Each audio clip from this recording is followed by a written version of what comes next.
La femme bloqua la porte avec son pied, parce que la serrure de l'entrepôt était cassée. Chaque fois qu'elle venait chercher quelque chose, c'était gênant. Alors elle coinça un morceau de bois contre la porte, pensant qu'ainsi elle pouvait être tranquille, sans savoir que ce petit geste allait lui apporter une catastrophe. Juste au moment où elle avait pris ses affaires et s'apprêtait à partir, le morceau de bois derrière elle bougea soudain. La porte claqua avec un bruit sec. Jenny fut immédiatement effrayée, parce que cette porte n'avait pas de poignée à l'intérieur. Elle ne pouvait s'ouvrir que de l'extérieur. Dans l'urgence, elle dut demander l'aide de sa fille de 3 ans. Mais sa fille était trop petite. Elle ne put que lui passer un tournevis. Jenny admira la débrouillardise de sa fille, tout en essayant de démonter la porte. Mais les vis de la porte ne correspondaient pas. Quand elle demanda à sa fille de lui apporter un tournevis cruciforme, la porte s'ouvrit.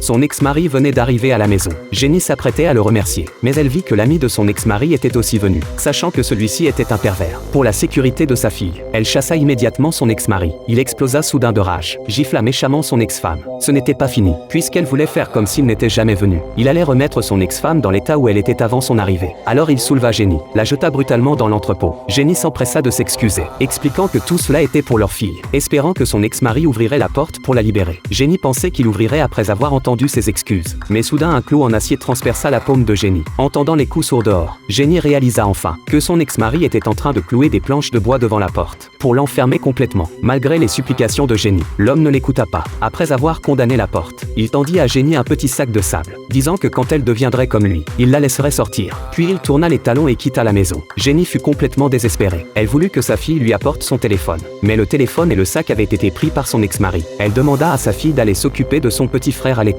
Pendant qu'elle cherchait une autre issue, elle frappa le sol point par point avec le tournevis, essayant de creuser un grand trou pour s'échapper, alors qu'elle ne savait pas si cela marcherait. Des pas lourds résonnèrent soudain dehors, entendant que c'était John, l'ami de son ex-mari. Jenny tenta immédiatement de l'amadouer pour qu'il la libère, mais il ne répondit pas à ses paroles. Au contraire, il dit que sa fille était très jolie, puis se tourna pour monter à l'étage. Jenny fut instantanément terrifiée. Au moment critique, elle remarqua soudain le sable que son mari avait fait passer. Elle dit à John qu'elle avait du sable propre ici. Entendant les pas de John descendre l'escalier, Jenny sut que son plan avait réussi. Quand il arriva près de la porte, elle prétendit être blessée, ne pouvant que laisser John passer la main pour le prendre. Face à une main qui s'introduisait par la fente de la porte, Jenny saisit le tournevis.